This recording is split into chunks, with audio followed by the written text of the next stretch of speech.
सभी विद्यार्थियों को गुड मॉर्निंग, नमस्कार। कक्षा 10 सामाजिक विज्ञान के ऑनलाइन क्लास में आप सभी का हार्दिक स्वागत, अभिनंदन। देखो बच्चों, हमें सामाजिक विज्ञान के 7वें लेसन की चर्चा कर रहे थे।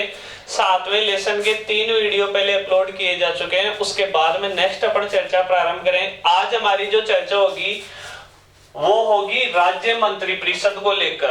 राज्य मंत्री परिषद को लेकर जो संपूर्ण जो चर्चा होगी वो अपनी इस प्रश्न में हो जाएगी। एक प्रश्न के रूप में देखेंगे अपन इसको। क्वेश्चन है, राज्य मंत्री परिषद के गठन व शक्तियों का वर्णन कीजिए। अब पहले तो आप लोग एक चीज समझना, जैसे राज्य सरकार आती है, प्रत्येक राज्य में आती है। हमने नाम सुना होगा शिक्षा मंत्री, हमने नाम सुना होगा गृह मंत्री, हमने नाम सुना होगा स्वास्थ्य मंत्री। ये जितने भी मंत्री आते हैं, इन सभी मंत्रियों को मिलाकर क्या कहते हैं? मंत्री परिषद कहते हैं। थोड़ा सा दिमाग में आप लोग ये ध्यान रखना, मंत्री परिषद होती क्या है?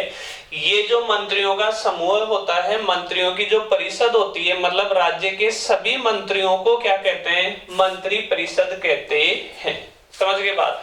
अब इन मंत्रियों में जो सबसे बड़ा मंत्री होता है उसे कहते हैं मुख्यमंत्री। तो ये भी थोड़ा ध्यान रखना कि मुख्यमंत्री अलग से नहीं होता, मुख्यमंत्री भी किसमें शामिल होता है? मंत्री परिषद में ही शामिल होता है। तो मुख्यमंत्री सहित अन्य सभी मंत्रियों को मिलाकर हम क्या कहते हैं? मंत्री परिषद कहते हैं। समझ गए बात? चलो अपन इसका आंसर शुरू करते हैं।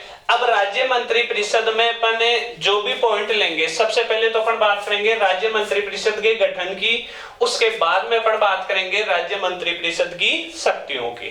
तो गठन में सबसे पहले अपन मुख्यमंत्री की बात करेंगे, दूसरे पॉइंट में बात करेंगे अपन अन्य मंत्रियों की। समझ गए बात?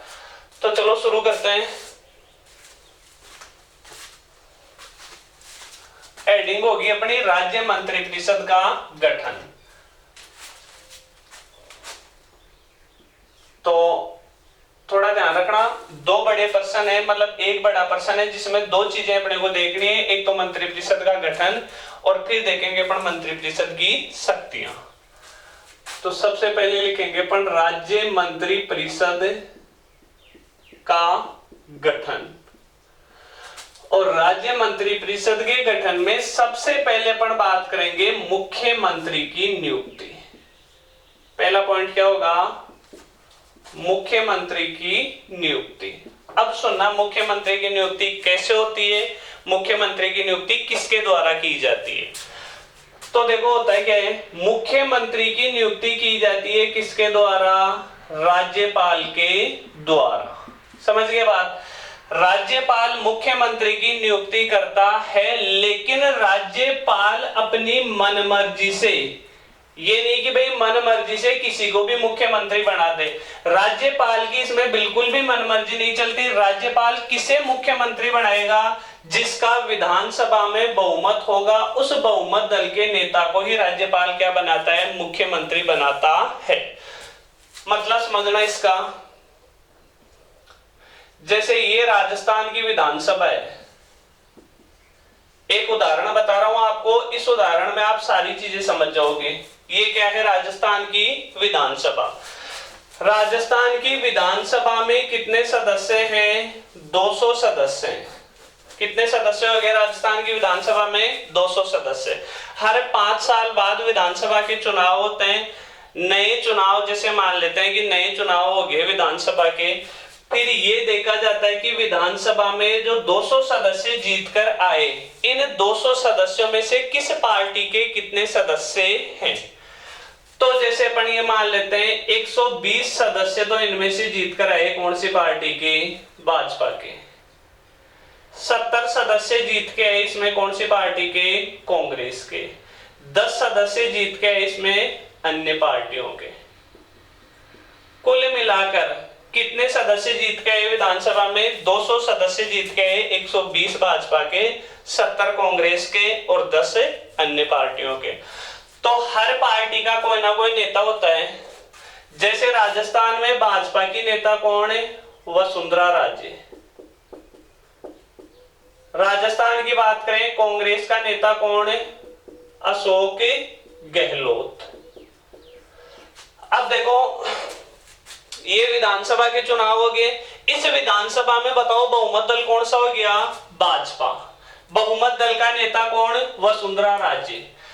अब मुख्यमंत्री की नियुक्ति करेगा तो राज्यपाल, लेकिन राज्यपाल अपनी मन मर्जी से मुख्यमंत्री की नियुक्ति नहीं करता।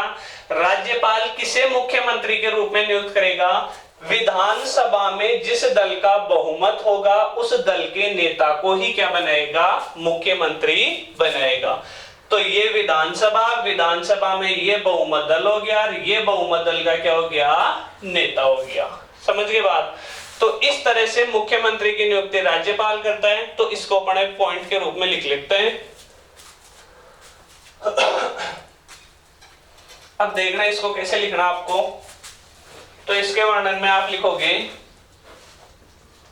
मुख्यमंत्री की नियुक्ति राज्यपाल करता है,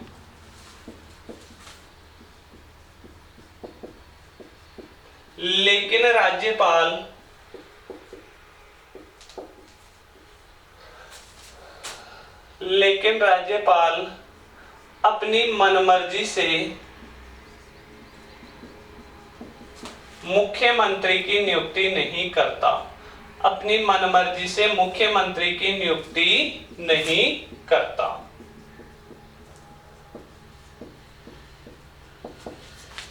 राज्यपाल द्वारा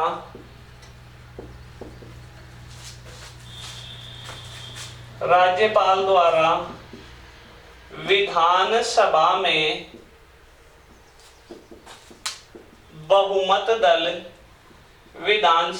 बहुमत दल के नेता को ही मुख्यमंत्री के रूप में नियुक्त किया जाता है।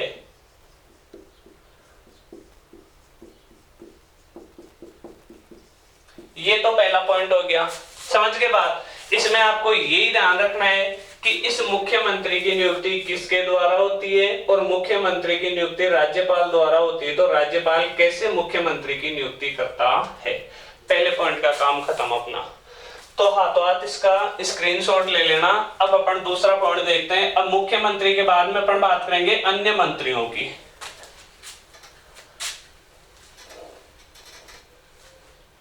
तो दूसरा पॉइंट होगा अपना मंत्रियों का चयन।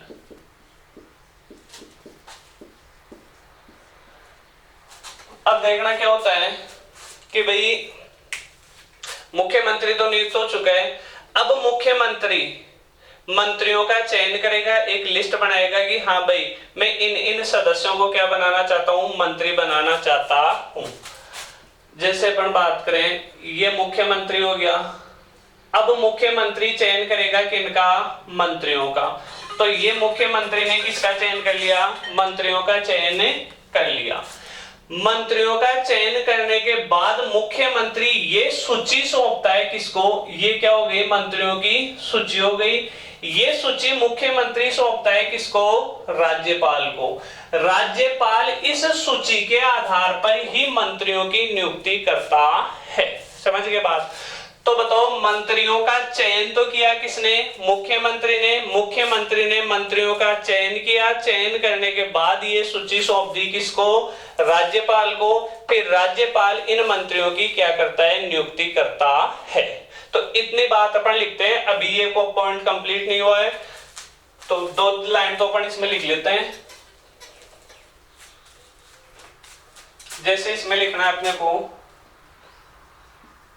मुख्यमंत्री द्वारा मंत्रियों का चयन किया जाता है।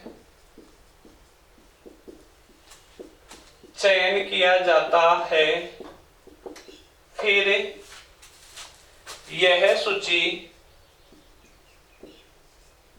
किसको सौंप दी जाती है? राज्यपाल को सौंपी जाती है। फिर राज्यपाल इन मंत्रियों की क्या करता है? नियुक्ति करता है। यहां तक कोई दिक्कत? इन मंत्रियों की नियुक्ति करता है। कहने का मतलब क्या हुआ? मुख्यमंत्रियों ने मंत्रियों की एक लिस्ट बना दी, मुख्यमंत्री ने लिस्ट बनाकर किसको सौंप दी? राज्यपाल को सौंप दी। फिर राज्यपाल उस लिस्ट में जिन जिन के नाम है उन नामों की नियुक्ति किसके रूप में करता है? मंत्रियों के रूप में कर देता है।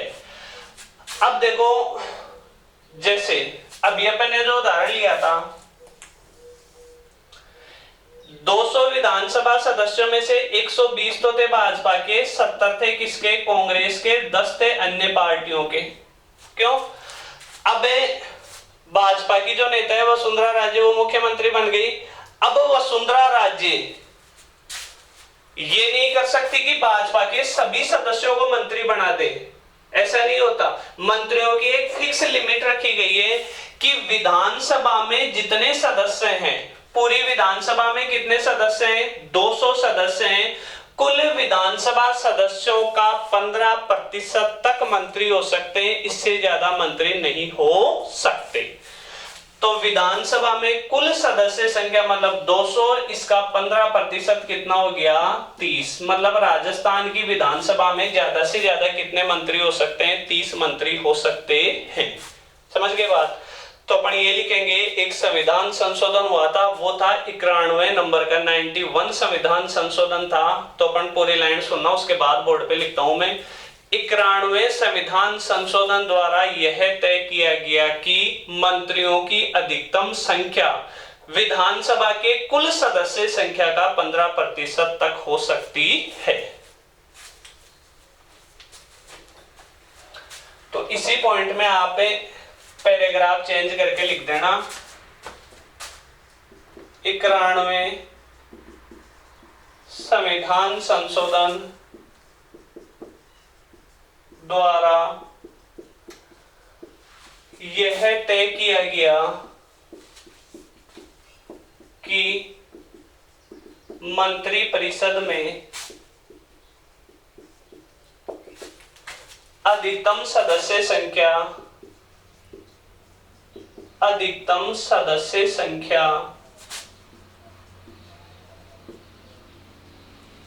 विधानसभा सदस्य संख्या का, अधिकतम सदस्य संख्या कितनी हो सकती है?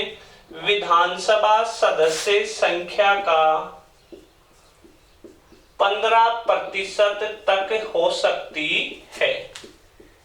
मतलब ज्यादा से ज्यादा मंत्री कितने हो सकते हैं? विधानसभा में कुल जितनी सदस्य संख्या है उसका 15%।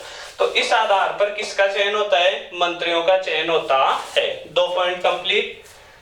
तीसरा पॉइंट है मंत्रियों की योग्यता। अब जहां भी अपन मंत्रियों की बात करेंगे, ध्यान रखना मुख्यमंत्री भी इन मंत्रियों में शामिल होगा, क्योंकि मुख्यमंत्री भी तो एक प्रकार का क्या है? मंत्री है। तो तीसरा पॉइंट है मंत्रियों की योग्यता।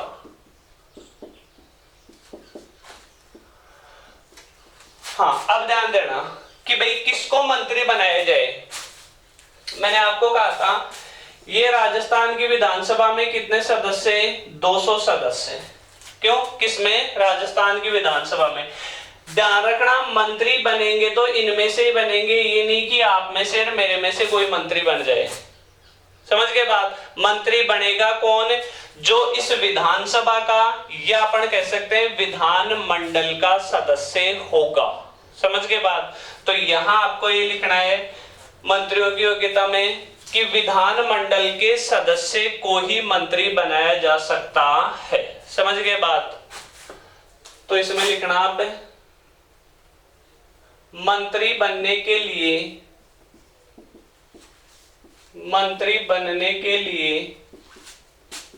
विधान मंडल का सदस्य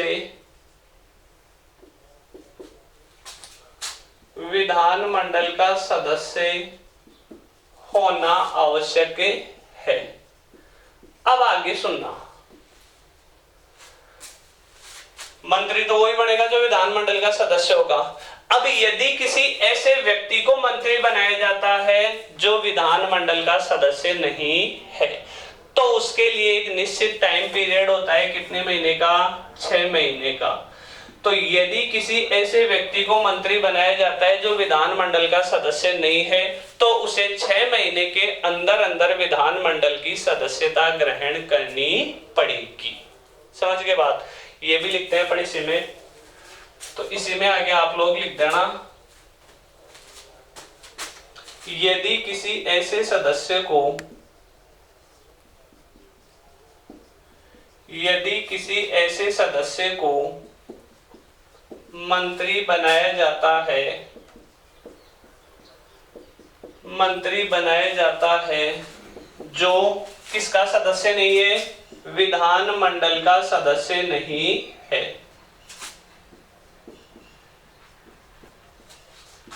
नहीं है तो उसे बताओ कितने महीने में सदस्यता लेनी पड़ेगी?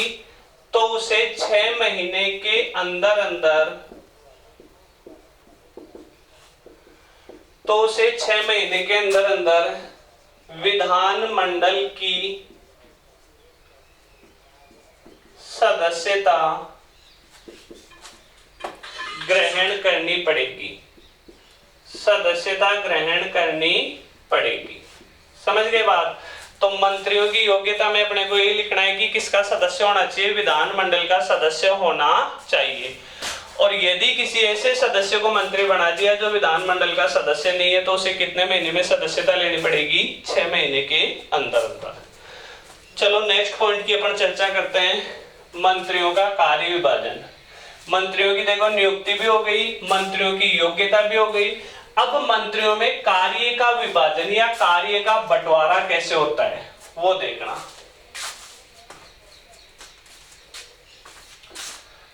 अगला चौथा पॉइंट है मंत्रियों में कार्य विभाजन।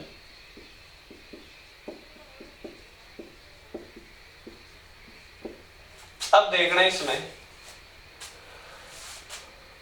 पहले मुख्यमंत्री की नियुक्ति हुई थी। पहले पॉइंट में अपन ने किसकी नियुक्ति की? मुख्यमंत्री की नियुक्ति कर दी। दूसरे पॉइंट में अपन ने जो अन्य मंत्री थे उन अन्य मंत्रियों का चयन कर दिया।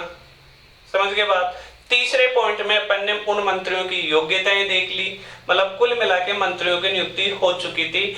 अब उन मंत्रियों को किस मंत्री को क्या कार्य दिया जाए इसका निर्णय मुख्यमंत्री करता है। ध्यान रखना, जैसे ये मंत्रियों की नियुक्ति हो चुकी थी 5, 6, 7, 8, लास्ट अपन राजस्थान में कितने मंत्री मानते हैं? 30 मंत्री मानते हैं। पहले मंत्री को दे दिया शिक्षा विभाग, दूसरे मंत्री को दे दिया गृह विभाग, तीसरे मंत्री को दे दिया वित्त विभाग, चौथे मंत्री को दे दिया खनिज विभाग। ऐसे करके मंत्रियों में किसका विभाजन होता है? कार्यों का विभाजन होता है। तो मंत्रियों में कार्य का विभाजन कौन करता है? मुख्यमंत्री करता है। मुख्यमंत्री किसी मंत्री को एक विभाग भी दे सकता है या एक से अधिक विभाग भी दे सकता है।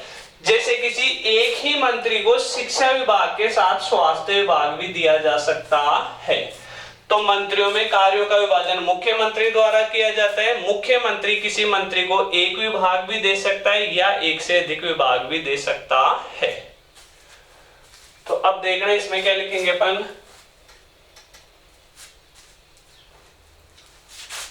मंत्रियों में कार्य विभाजन मुख्यमंत्री द्वारा किया जाता है। मुख्यमंत्री द्वारा किया जाता है। मुख्यमंत्री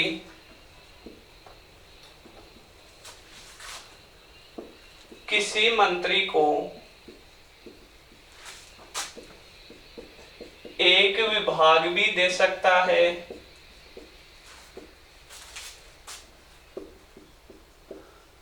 एक विभाग भी दे सकता है या एक से अधिक विभाग भी दे सकता है या एक से अधिक विभाग भी दे सकता है। तो ये विभाग देने का मतलब क्या हो गया? मंत्रियों में किसका बंटवारा कर दिया? कार्य का बंटवारा कर दिया। किसी मंत्री को कह दिया कि आपको शिक्षा विभाग देखना है, किसी को कह दिया आपको स्वास्थ्य विभाग देखना है, किसी को कह दिया आपको खनिज विभाग देखना है। तो इस आधार पर मंत्रियों में किसका बंटवारा कर दिया? कार्य का बंटवारा कर दिया। अगला पॉइंट है मंत्रियों की शपथ।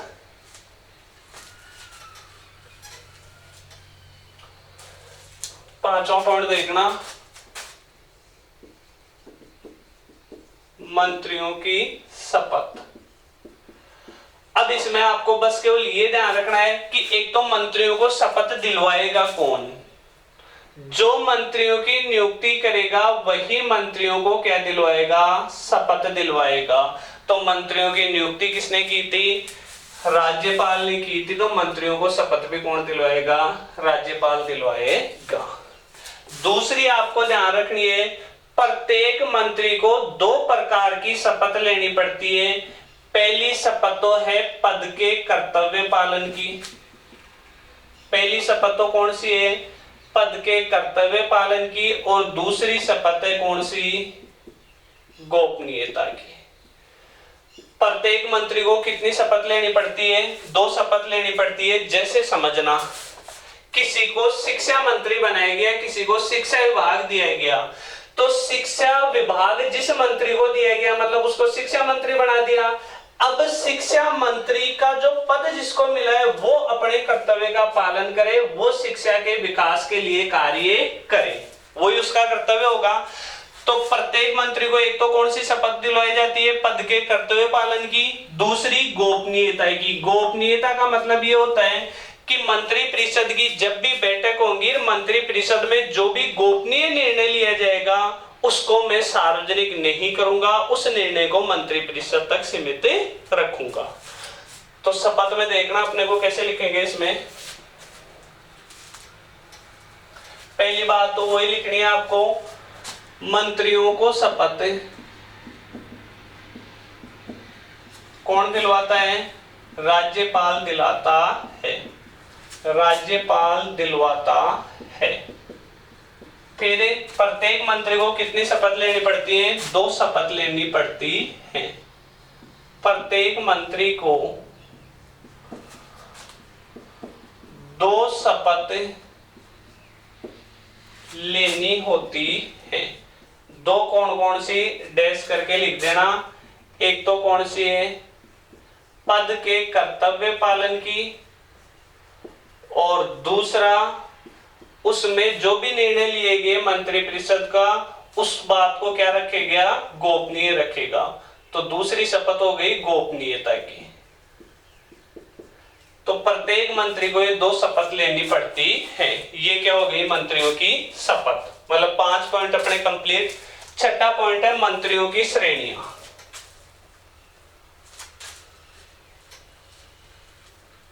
मतलब मंत्री होते हैं कौन कौन से, कितने प्रकार के मंत्री होते हैं। तो देखो मंत्री परिषद में जो भी मंत्री होते हैं ना, उनकी 3 श्रेणियां होती हैं। कितनी श्रेणियां होती हैं, 3 श्रेणियां होती हैं।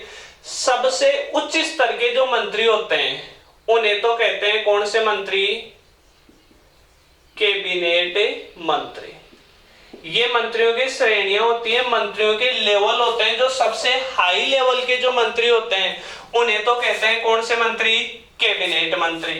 कैबिनेट मंत्री से जो नीचे के मंत्री होते हैं उन्हें कहते हैं क्या, राज्य मंत्री। और राज्य मंत्री से जो नीचे के मंत्री होते हैं उन्हें क्या कहते हैं, उप मंत्री। समझ के बात। तो मंत्रियों की 3 प्रकार की श्रेणियां होती हैं, 3 प्रकार के लेवल होते हैं, कैबिनेट मंत्री, राज्य मंत्री और उप मंत्री। फिर नीचे अपन एक लाइन में लिखेंगे, सबसे महत्वपूर्ण मंत्री कौन से होते हैं, कैबिनेट मंत्री होते हैं। जो भी महत्वपूर्ण निर्णय लिए जाते हैं वो किनके द्वारा लिए जाते हैं, कैबिनेट मंत्रियों द्वारा लिए जाते हैं। मतलब जो हाई लेवल के जो मंत्री होते हैं उन्हें कौन से मंत्री कहते हैं, कैबिनेट मंत्री कहते हैं। तो इसमें लिखना आप लोग,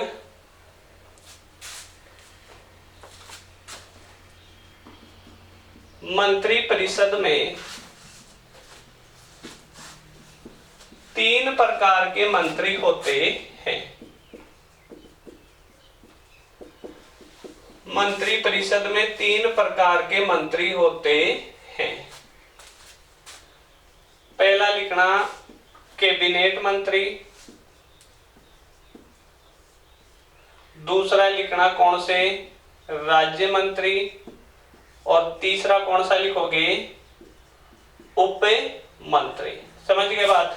ये तीनों प्रकार के मंत्रियों का नाम लिख देना, फिर एक लाइन में लिख देना सबसे जो उच्च स्तर के मंत्री होते हैं वो कैबिनेट मंत्री होते हैं, महत्वपूर्ण निर्णय इन्हीं के द्वारा लिए जाते हैं। तो लास्ट में आप लिखोगे सबसे उच्च स्तर के मंत्री, सबसे उच्च स्तर के मंत्री कैबिनेट मंत्री होते हैं तथा महत्वपूर्ण निर्णय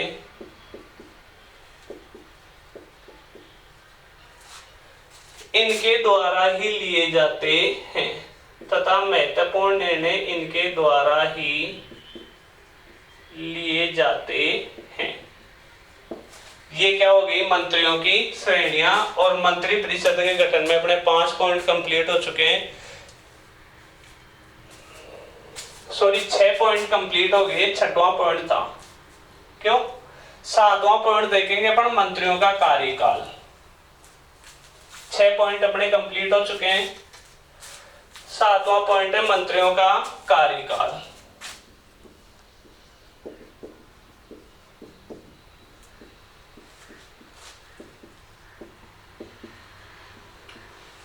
अब देखो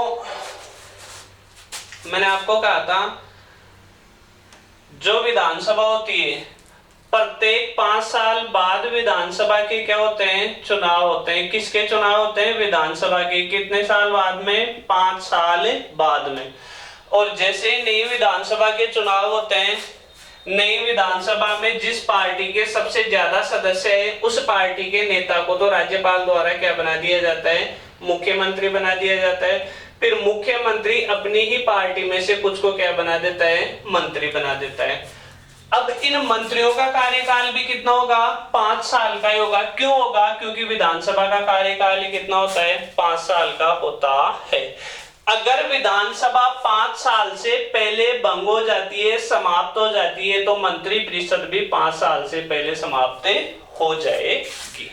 समझ के बाद तो मंत्रियों का कोई निश्चित कार्यकाल न होकर मंत्री किस पर निर्भर होते हैं? विधानसभा के कार्यकाल पर निर्भर रहते हैं। तो इसमें आप लोग लिखोगे मंत्रियों का कार्यकाल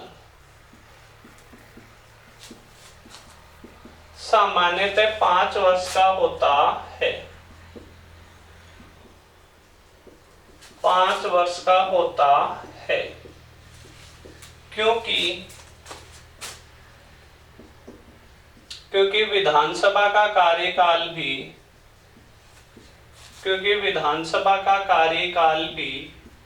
कितने वर्ष का होता है?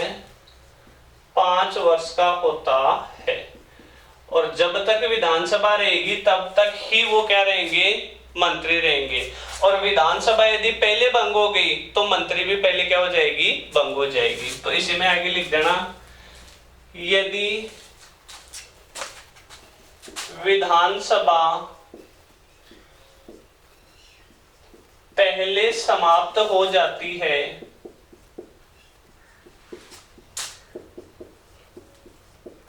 तो मंत्री परिषद भी समाप्त हो जाती है।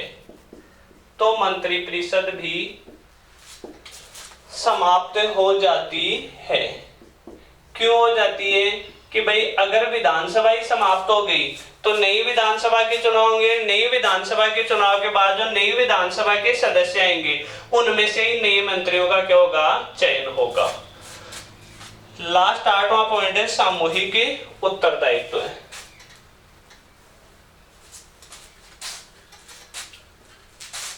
तो इसका 8वां पॉइंट कौन सा है? सामूहिक उत्तरदायित्व है।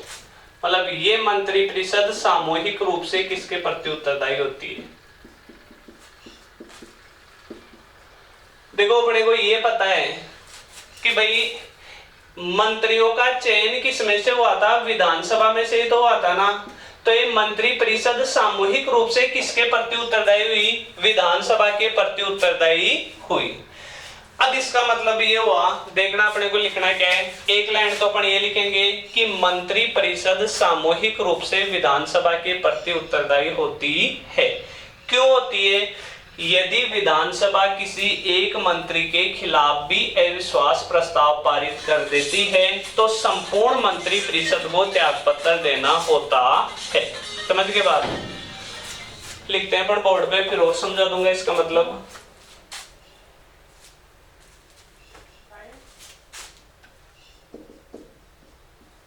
मंत्री परिषद सामूहिक रूप से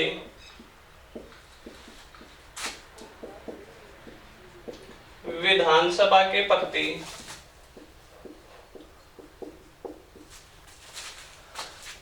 उत्तरदायी होती है।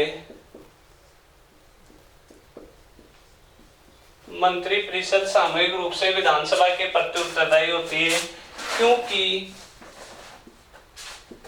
यदि विधानसभा किसी एक मंत्री के खिलाफ भी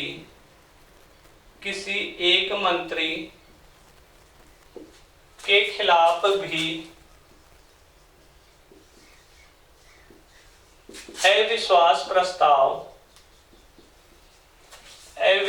प्रस्ताव पारित कर दे तो संपूर्ण मंत्री परिषद को त्यागपत्र देना होता है, को त्यागपत्र देना पड़ता है। देखो क्या मतलब हुआ इसका मतलब समझने का प्रयास करना आप लोग। ये जैसे विधानसभा, समझ गए बात, इस विधानसभा के ये सदस्य हो गए। अब इन विधानसभा सदस्यों में से ही क्या होता है, कुछ सदस्यों को मंत्री बना दिया, जैसे विधानसभा में से ही इन सदस्यों को क्या बना दिया, मंत्री बना दिया। समझ गए बात, क्योंकि मंत्री बनेंगे तो किस में से बनेंगे, विधानसभा में से बनेंगे। अब ये मंत्री किसके प्रति उत्तरदायी होंगे, इस विधानसभा के प्रति उत्तरदायी होंगे। और ये पूरी विधानसभा मिलकर, ये इतने सारे मंत्री है ना, किसी एक मंत्री के खिलाफ भी अविश्वास दर्शा दे कि हमें इस मंत्री पर विश्वास नहीं है, तो किसी एक मंत्री को ही त्यागपत्र नहीं देना पड़ेगा, बल्कि सारी की सारी मंत्री परिषद को ही क्या देना पड़ेगा, त्यागपत्र देना पड़ेगा। तो इस मंत्री परिषद के बारे में कहा जाता है कि मंत्री परिषद ऐसी जहाज है जिसमें एक व्यक्ति डूब गया तो सारे के सारे व्यक्ति क्या हो जाते हैं, डूब जाते हैं। मतलब एक मंत्री के खिलाफ अविश्वास प्रस्ताव पारित हुआ तो पूरी मंत्री परिषद ही क्या हो गई, समाप्त हो गई। समझ के बात, ये लिखा है मैंने क्योंकि यदि विधानसभा किसी एक मंत्री के खिलाफ भी अविश्वास प्रस्ताव पारित कर दे तो संपूर्ण मंत्री परिषद को त्यागपत्र देना पड़ता है। ये अपना कंप्लीट क्या हो गया, राज्य मंत्री परिषद का गठन। अब अपन बात करेंगे किसकी, राज्य मंत्री परिषद की शक्तियों की।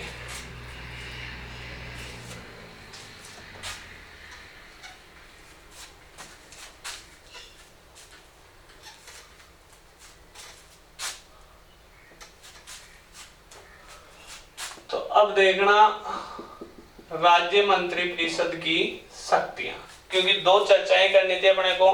पहले तो राज्य मंत्री परिषद के गठन को लेकर चर्चा करनी थी जिसमें अपन ने 8 पॉइंटों को लेकर चर्चा की है। अब अपन बात करेंगे राज्य मंत्री परिषद की शक्तियों की। तो राज्य मंत्री परिषद की जो पहली शक्ति है वो है शासन की नीति निर्धारण। समझ गए बात, पहली शक्ति क्या है, शासन की नीति निर्धारण। अब देखो, चाहे कृषि से संबंधित हो, चाहे शिक्षा से संबंधित हो, चाहे स्वास्थ्य से संबंधित हो, हर प्रकार के विभाग में शासन करने की नीतियां किसके द्वारा बनाई जाती हैं, इन मंत्रियों द्वारा ही बनाई जाती हैं, मंत्री परिषद द्वारा ही बनाई जाती हैं और इन मंत्रियों द्वारा ही उस नीति को लागू किया जाता है। तो पहले लिखते हैं, फिर एक बार और समझाऊंगा आपको। तो इसमें लिखना, चाहे कोई सा भी विभाग हो, जैसे शिक्षा, स्वास्थ्य, कृषि आदि, आदि सभी विभागों में शासन की नीतियां मंत्रियों द्वारा बनाई जाती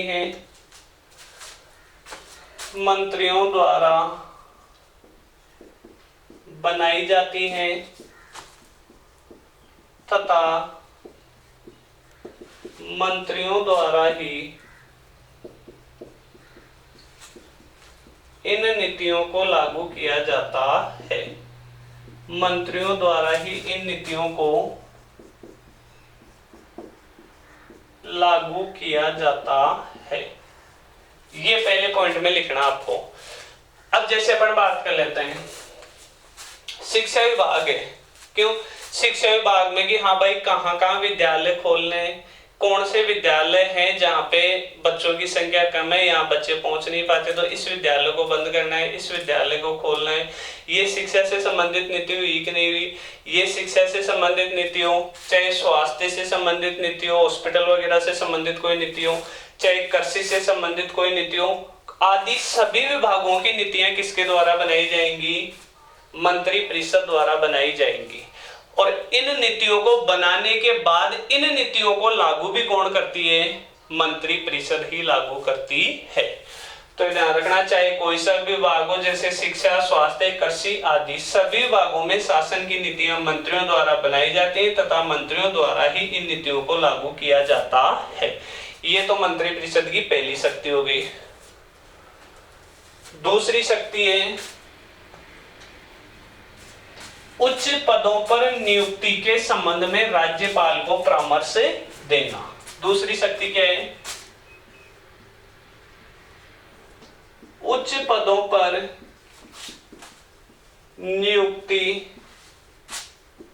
के संबंध में राज्यपाल को परामर्श देना। तो अब देखना इसमें अपने राज्यपाल की शक्तियों में ये पढ़ा था, राज्यपाल की शक्तियां याद करना। राज्यपाल की शक्तियों में अपन ये पढ़ा था कि राज्य के लगभग सभी महत्वपूर्ण पदों पर नियुक्तियां राज्यपाल करता है, लेकिन राज्यपाल जब इन पदों पर नियुक्तियां करता है तो राज्यपाल किसके परामर्श पर ये नियुक्तियां करेगा? इस मंत्री परिषद के परामर्श पर ही ये नियुक्तियां करता है। जैसे अपन ने ये लाइन तो पहले लिखी हुई है, अपनी ये लाइन कौन सी जो मैं अब लिख रहा हूं, तो इसको ऐसे लिखना, राज्य के सभी महत्वपूर्ण पदों पर नियुक्ति, सभी महत्वपूर्ण पदों पर नियुक्ति राज्यपाल द्वारा की जाती है। किसके द्वारा की जाती है?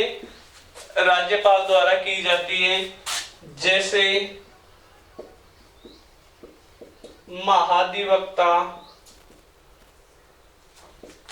महाधिवक्ता के अलावा अपन बात करें राज्य लोक सेवा आयोग के अध्यक्ष व सदस्यों आदि की नियुक्ति राज्यपाल करता है। देखो इतनी लाइन तो अपन ने राज्यपाल की शक्तियों में लिखी थी। ये 3 लाइनें अपन ने कहां लिखी थी? राज्यपाल की शक्तियों में लिखी थी। दोबारा देखना इसको, राज्य के सभी महत्वपूर्ण पदों पर नियुक्ति राज्यपाल द्वारा की जाती है। जैसे महाधिवक्ता, राज्य लोक सेवा आयोग के अध्यक्ष और सदस्यों आदि की नियुक्ति राज्यपाल करता है। समझ गए यहां तक? तो अब अपन शक्तियां किसकी पढ़ रहे हैं? मंत्री परिषद की। तो इसमें लास्ट में अपने को ये लिखना है, राज्यपाल मंत्री परिषद के परामर्श पर ही ये नियुक्तियां करता है। मतलब राज्यपाल किसके कहने पर ये नियुक्तियां करेगा? मंत्री परिषद के कहने पर। तो लास्ट में लिख देना, राज्यपाल मंत्री परिषद के परामर्श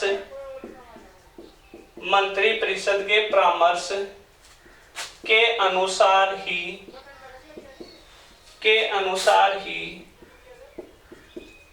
ये नियुक्तियां करता है।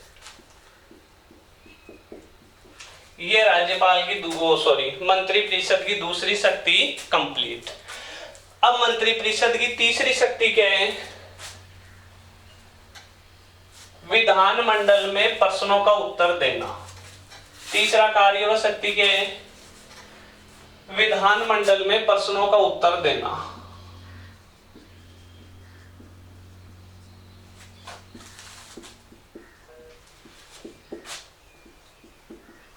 विधानमंडल में प्रश्नों का उत्तर देना। देखना, अपन ने विधानमंडल की शक्तियों में भी ये बात लिखी थी कि विधानमंडल, ये जैसे विधानमंडल हो गया, विधानमंडल के सदस्य किनसे? मंत्रिपरिषद के सदस्यों से क्या पूछ सकते हैं? प्रश्न पूछ सकते हैं। विधानमंडल की शक्तियों में अपन ये लिखा था, याद करना दोबारा उसको, कि विधानमंडल के सदस्य मंत्रिपरिषद के सदस्यों से प्रश्न पूछ सकते हैं और मंत्रिपरिषद के सदस्यों द्वारा इन प्रश्नों का क्या दिया जाता है? उत्तर दिया जाता है। तो विधानमंडलों में प्रश्न का उत्तर देना, ये किसकी शक्ति हो गई? मंत्रिपरिषद की शक्ति हो गई।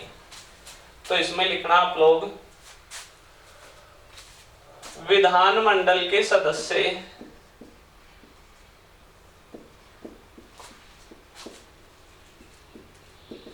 मंत्रिपरिषद के सदस्यों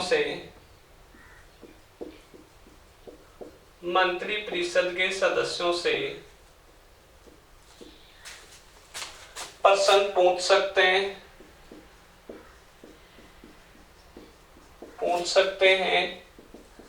मंत्रिपरिषद के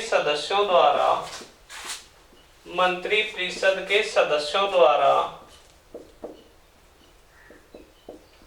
इन प्रश्नों का उत्तर दिया जाता है। सदस्यों द्वारा इन प्रश्नों का उत्तर दिया जाता है। समझ के बात? तो मंत्रिपरिषद की तीसरी शक्ति क्या हो गई? विधानमंडल में प्रश्नों का उत्तर देना। समझ के बात? अब चौथी शक्ति है कानून निर्माण का कार्यक्रम निश्चित करना। चौथी मंत्रिपरिषद की शक्ति क्या है? कानून निर्माण का कार्यक्रम निश्चित करना। देखो, याद करना, अपन ने विधानमंडल की एक शक्ति देखी थी। विधानमंडल की जो पहली शक्ति अपन ने देखी थी, याद करना, इस लेसन का जो अपन ने तीसरा प्रश्न किया था, वो तीसरा प्रश्न अपना ये था कि विधानमंडल के कार्य व शक्तियों का उल्लेख करो। विधानमंडल की पहली और सबसे महत्वपूर्ण शक्ति अपन ने लिखा था क्या? कानूनों का निर्माण करना। समझिए बात? ये विधानमंडल की सबसे महत्वपूर्ण शक्ति अपन ने लिखी थी। अब कानूनों का निर्माण विधानमंडल द्वारा किया जाता है, लेकिन कानून बनने से पहले तक वह क्या कहलाता है? विधेयक कहलाता है। समझ गए बात? तो कौन सा विधेयक कब प्रस्तुत करना है, यह तय कौन करता है? मंत्रिपरिषद तय करती है। तो आप सिंपल भाषा में इसको ये लिख देना कि विधानमंडल में किस कानून का निर्माण कब करना है, इसका कार्यक्रम कौन तय करता है? मंत्रिपरिषद तय करती है। क्योंकि कानून निर्माण तो ध्यान रखना किसके द्वारा होगा? विधानमंडल के द्वारा होगा, लेकिन कौन सा कानून कब निर्मित करना है, यह तय कौन करेगी? मंत्रिपरिषद। तो इसमें लिख देना आप, विधानमंडल द्वारा कानूनों का निर्माण किया जाता है। कानूनों का निर्माण किया जाता है, लेकिन कौन सा कानून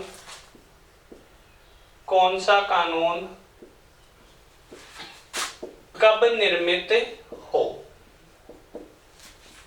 इसका कार्यक्रम मंत्रिपरिषद तय करती है। इसका कार्यक्रम कौन तय करती है? मंत्रिपरिषद तय करती है। ये मंत्रिपरिषद की चौथी शक्ति कौन सी हो गई? कानून निर्माण का कार्यक्रम निश्चित करना। अब मंत्रिपरिषद की पांचवी और लास्ट शक्ति है वो है बजट तैयार करना।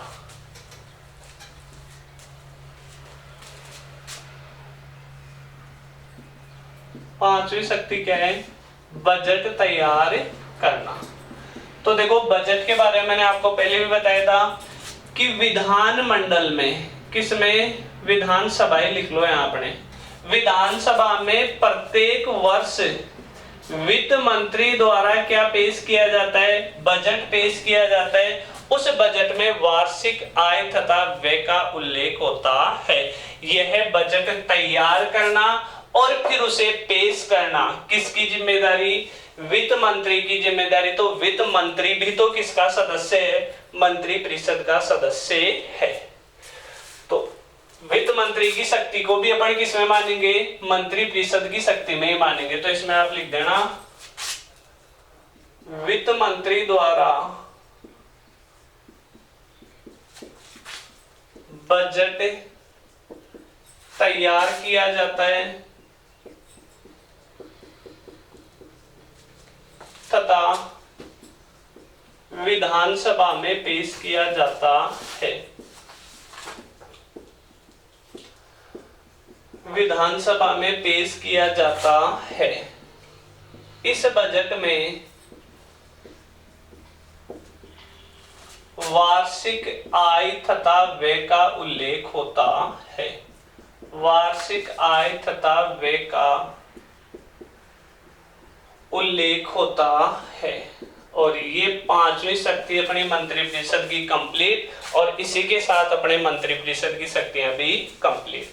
ध्यान रखना, आज के टॉपिक में अपन ने जो क्वेश्चन लिया था राज्य मंत्रिपरिषद के गठन व शक्तियों का, तो पहले तो अपन ने गठन को लेकर कुछ बिंदुओं पर चर्चा की थी और फिर अपनी चर्चा हो गई मंत्रिपरिषद की शक्तियों को लेकर। इसी के साथ आज का वीडियो कंप्लीट, यहीं तक। नेक्स्ट वीडियो में पर मुलाकात करेंगे, तब तक के लिए धन्यवाद। जय हिंद, जय भारत।